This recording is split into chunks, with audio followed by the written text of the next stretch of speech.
So there was this ಗುರು. ಇವರು ಭಾಳ famous ಗುರು.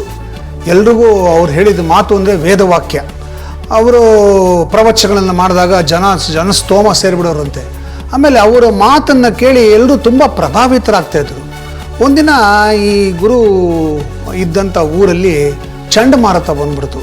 ಎಲ್ಲರೂ ತುಂಬ ಹೆದರ್ಕೊಂಡ್ಬಿಟ್ರು. ಸಿಕ್ಕಾಪಟ್ಟೆ ಸಮುದ್ರದ ಅಲೆಗಳು ಬಂದು ಮನೆಗಳಿಗೆ ಹೊಡೆಯೋಕ್ಕೆ ಶುರುವಾಯಿತು, ಮರಗಳು ಬಿದ್ದೋಯ್ತು, ತುಂಬ ಹಾನಿ ಆಯಿತು.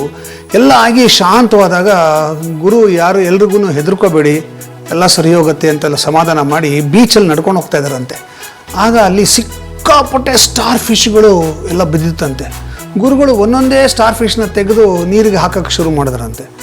ಒಬ್ಬ ಶಿಷ್ಯ ಕೇಳಿದ್ನಂತೆ, ಅಲ್ಲ ಗುರುಗಳೇ, ಎಷ್ಟೊಂದು ಸಾವಿರಾರು ಸ್ಟಾರ್ ಫಿಶ್ ಬಿದ್ದಿದೆ, ಎಷ್ಟು ಅಂತ ನೀವು ನೀರಿಗೆ ಹಾಕ್ತೀರಾ, ಎಷ್ಟು ಅಂತ ಕಾಪಾಡ್ತೀರಾ?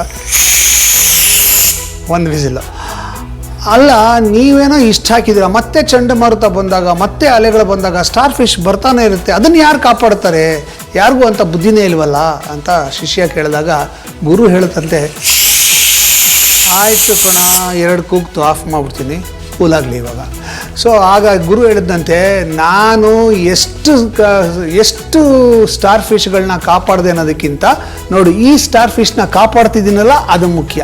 ಸೊ ನಾವು ಏನೇ ಮಾಡಿದ್ರೂ ಕೂಡ ನಮ್ಮಿಂದ ಯಾರು ಪ್ರಭಾವಿತರಾಗ್ತಾರೆ, ಎಷ್ಟು ಪ್ರಭಾವಿತರಾಗ್ತಾರೆ, ಎಷ್ಟು ಜನರ ಜೀವನದಲ್ಲಿ ನಾವು ಒಂದು ಬೆಳಕನ್ನು ತರಕ್ಕೆ ಸಾಧ್ಯ, ಅಷ್ಟು ಮಾಡಿದ್ರೆ ಸಾಕು, ನಮ್ಮ ಪ್ರಪಂಚ ಸುಂದರವಾಗಿರುತ್ತೆ ಅಂತ ಹೇಳಿದ್ರಂತೆ.